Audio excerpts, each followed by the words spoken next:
Welcome to Religionish. I'm your host, Ashley Campbell.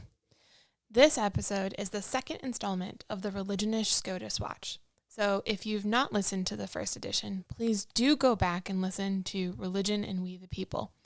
You'll need the foundational information about the Constitution and the history of its drafting to fully appreciate the content we cover in this episode.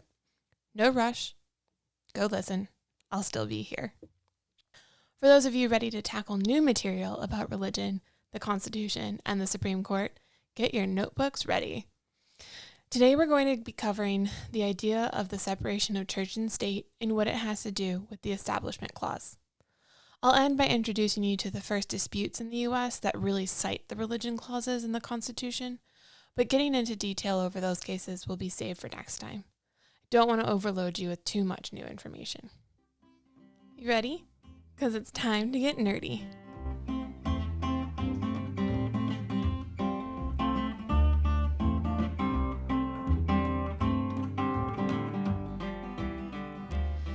The separation of church and state.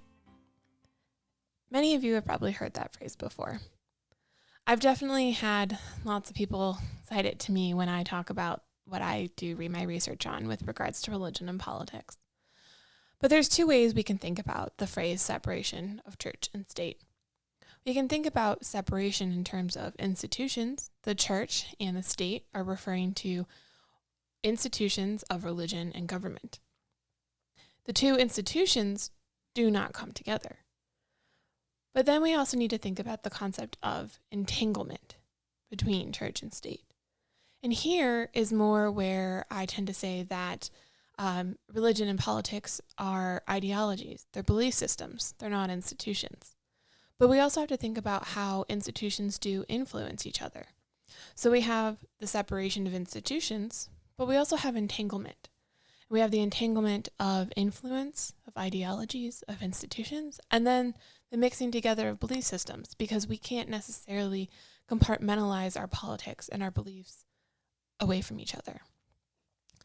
So keep these two ideas in mind while we talk today. Separation versus entanglement. Now, the founders were really influenced by John Locke. He was an Enlightenment philosopher about politics and government. And in 1689, he wrote a letter concerning toleration. Now, this letter is often cited as being what has influenced the founders' wording and understanding about religious freedom. So, John Locke, in a letter concerning toleration, outlines how government should only deal with the civil and not with men's souls.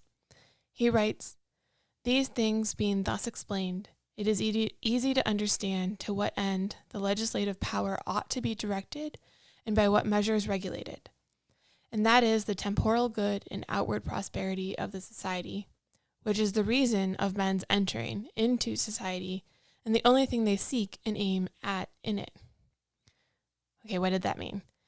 Basically, Locke is saying government should only deal with the temporal world and the prosperity of society.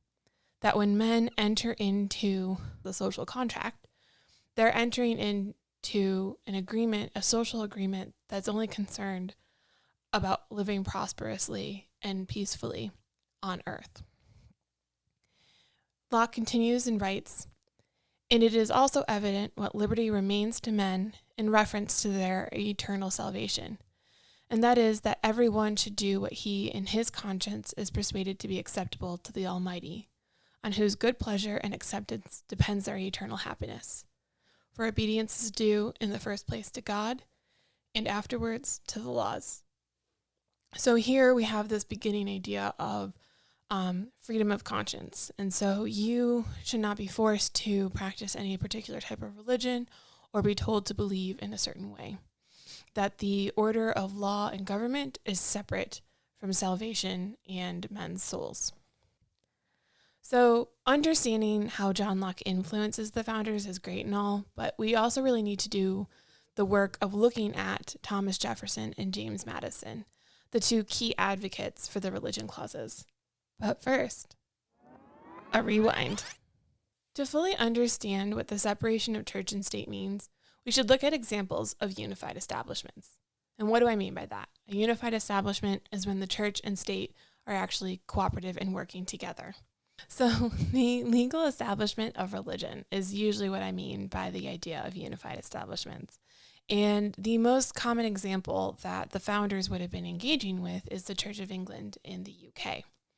So let's remember what I'm about to say. We're sitting in the 1700s, the 1600s. We had the Puritans coming over with their claim to seeking religious liberty. So in the UK, the Church of England is a national church. It has governmental control over doctrine and personnel. So back then, the monarch and parliament, mainly the monarch, had influence over what church doctrine was and over who different bishops and priests were. There was also the suppression of other faiths. If you want a really clear example of this, following Henry VIII, you have the reign of his two daughters, Mary I and Elizabeth I. And these two queens had differing views on religion. And if you know the legend of Bloody Mary, that would be Queen Mary I of England. And it was because she did a lot to really suppress Protestantism and to bring Catholicism back to England. And then when Elizabeth became queen, she was a Protestant. So the persecution of Catholics wasn't as great as it was prior, but there was still suppression of any other tradition than the form of Protestantism that Queen Elizabeth followed. Also, you have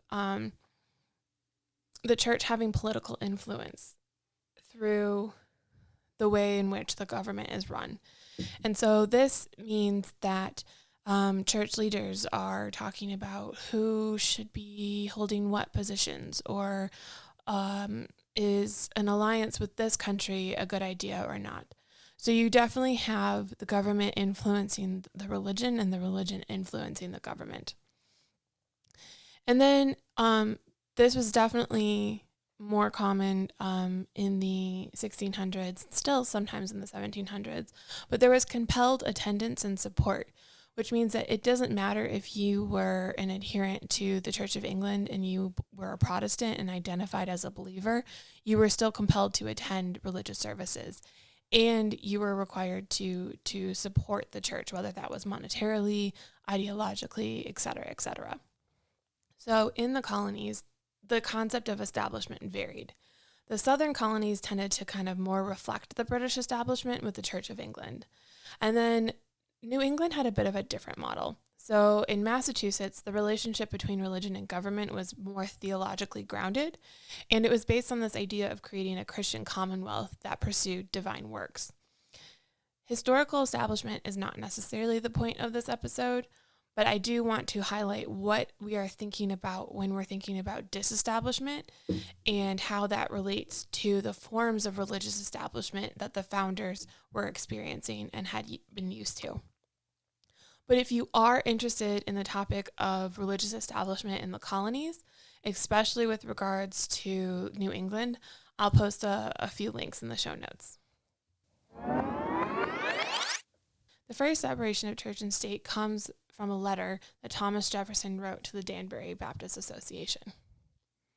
He wrote, quote, "Believing with you that religion is a matter which lies solely between man and his God, that he owes account to none other for his faith or his worship, that the legislative powers of government reach actions only and not opinions, I contemplate with sovereign reverence that act of the whole American people, which declared that their legislature should make no law respecting an establishment of religion or prohibiting the free exercise thereof, thus building a wall of separation between church and state." So what is Jefferson saying? Well, first off, he's saying to the Danbury Baptist Association that he agrees with them that religion is a matter between the person and God. Whoever you believe in, whatever your deity is, that is your business. It's not the business of government. And then he continues to kind of laud and congratulate the American people and the writers of the Bill of Rights who established the religion clauses. And Thomas Jefferson is saying that because of the religion clauses, the institution of the church cannot influence the state, has no say over the state. The church cannot control parts of the state. And similarly, the state cannot control the church. So there's a wall of separation. Now, whether this is like a brick wall, a fence, that gets a little bit more fluid, I guess you could say, because let's think back. I introduced us at the beginning of this episode to the ideas of separation versus entanglement. Yes, there is a separation of institutions, and it's not a form of control between church and state like there has been, like the founders were used to in England, but it's not a brick wall. It's not completely separated. You do have ways in which the church, religion, and the state, and religion and government, however you want to phrase it, are influencing each other, are having an impact, but it's not a legally approved, legally guaranteed control of one over the other. So now that we've read that letter from Jefferson and that excerpt from the letter, it's no surprise that Jefferson and his friend James Madison really led the way in ending the establishment of religion in Virginia. Jefferson and Madison are both residents of Virginia. And it's actually the disestablishment of religion in Virginia that then influences the writing of the First Amendment's religion clauses. It's also important to know that it was James Madison who initially drafted the Bill of Rights to the Constitution. Of course, Madison alone did not construct the Bill of Rights. Various other members of the first U.S. Congress contributed to the Bill of Rights language, and they pulled input from the suggestions made by ratification committees of the Constitution in 1788. So what does that all mean? So while the Constitution was getting ratified in 1788, the different states put forth their suggestions, their comments, their views about the Constitution. And in some of these committees' statements, they had said that they wanted something like the Bill of Rights to be included. But it wasn't done at that time. As we know from episode 1, it was done a little bit later. So we had various states who were interested in various members of the first Congress who wanted to create a Bill of Rights. Now, there is a Federalist, Anti-Federalist debate that also happened with the Bill of Rights, but I don't want to get into that because that just complicates matters in a way that's unnecessary right now. So, in sum, the Establishment Clause does not exactly construct a wall of separation, as many think. The Establishment Clause does prevent the legal alignment of one or more religious traditions with the government as an official state faith. And it prevents the government or a particular religion from compelling support or practice for that faith. However, disestablishment does not actually draw a firm boundary, like I was saying. It's not a brick wall. And religion and government do become entangled. So I often shorten this explanation to religious institutions and the government cannot become conjoined. Religion and politics are both belief systems that regularly interact, become entangled regarding organizational influence, and cannot be separated because humans cannot compartmentalize foundational worldviews. Yes, I may have corrected somebody randomly in an elevator one time that was quoting the concept of a separation of church and state when making a comment about the Christian right, and I definitely told them that the separation of institutions is not the same thing as the separation of belief systems, and then I got off on the wrong floor because I knew that I was no longer welcome in that elevator.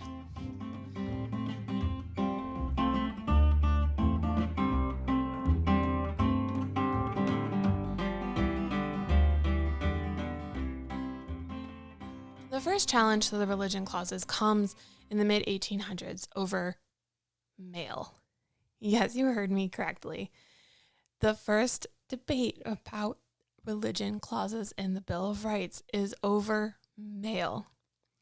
In 1810, the federal government required the Postal Service to be open for at least an hour on Sunday. Now, you have to remember, there are very, very adamant Christians at this time. Not that there aren't still, but it was a different time.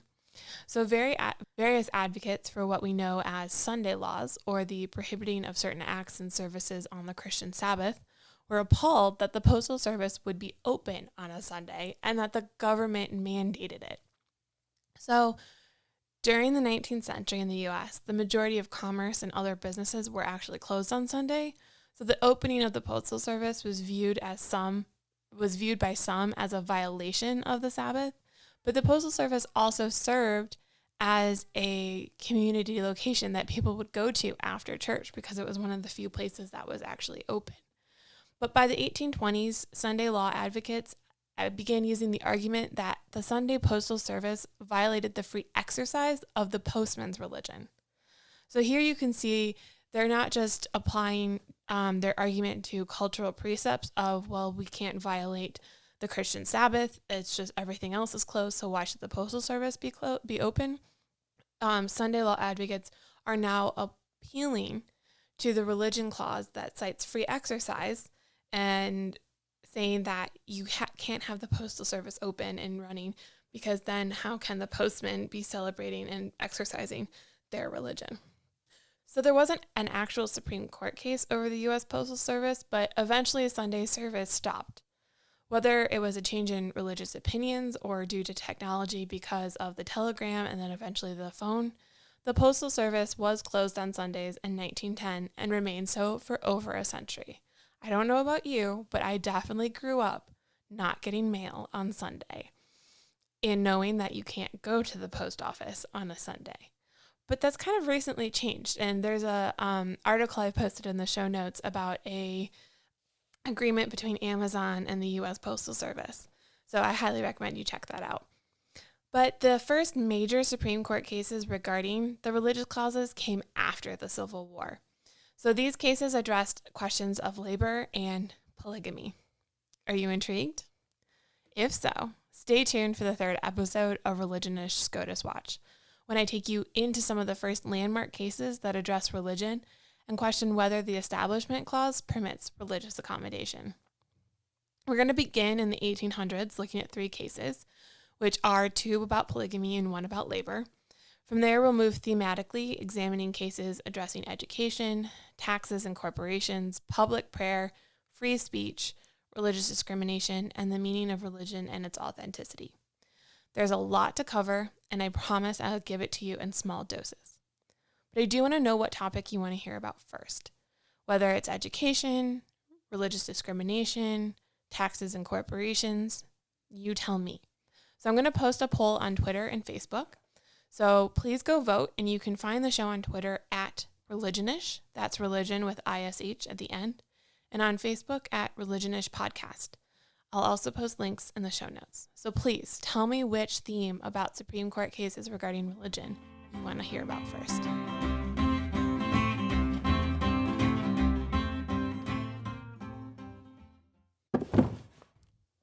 All right, book corner. So I just finished reading Dead Wake by Erik Larson. If you don't know any of Erik Larson's work, I highly recommend you check him out. He's a fantastic author that writes historical narrative work. So he uses a lot of archives and primary sources to craft together a story that reads like a fiction book, but it's actually completely based in archival work of like a historian quality level. It's amazing. His style of writing is wonderful. The work and the detail he puts into his writing is amazing. Dead Wake is about the Lusitania.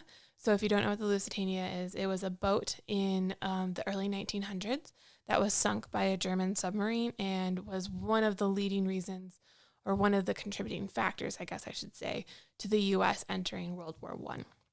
So I highly, highly recommend checking out Dead Wake by Erik Larson, or any of his other books, actually.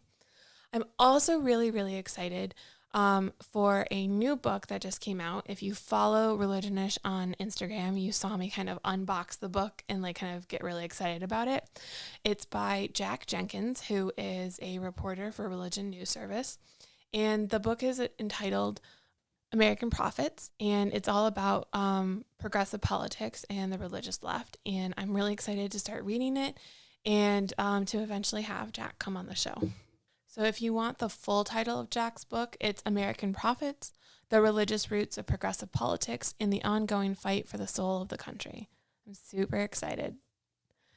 I am not excited, though, to trudge back through Rousseau's Social Contract, which is I have to read for part of my dissertation. And I'm not going to lie, Enlightenment philosophers about politics are all great and everything and important, but the writing is so painful to read.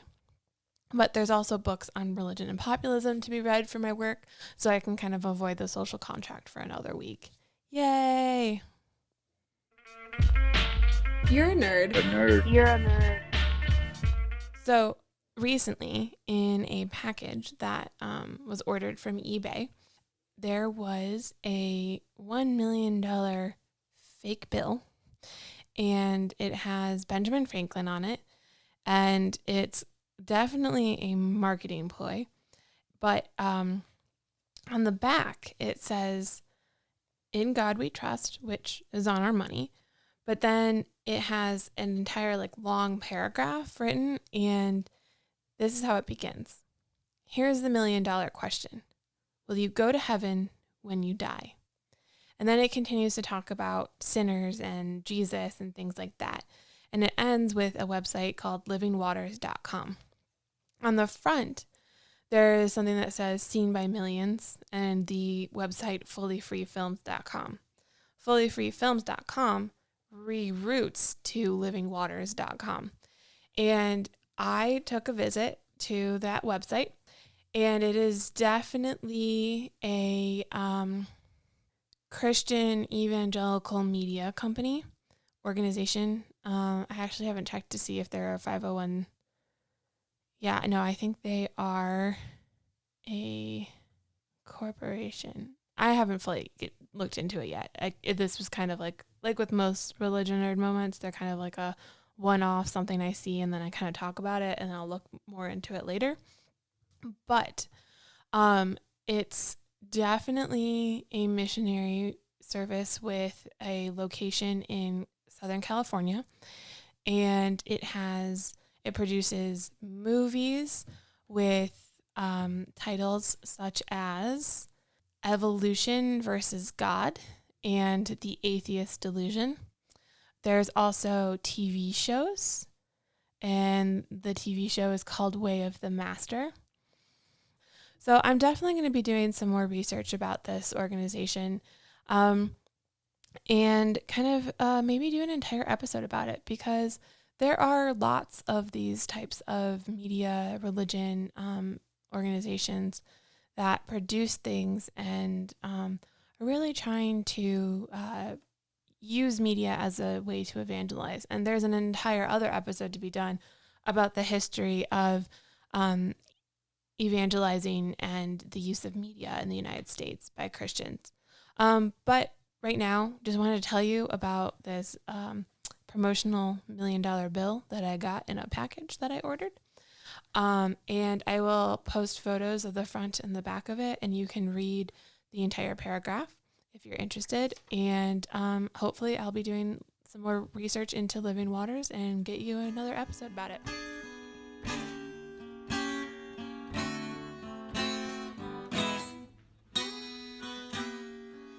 Thanks for listening to Religionish, your nerdy podcast about how religion impacts society. If you enjoyed this show, please write us a review on Apple Podcasts or wherever you listen to Religionish. This podcast is a solo project of love by me, Ashley Campbell. So your reviews really do help the show reach more people.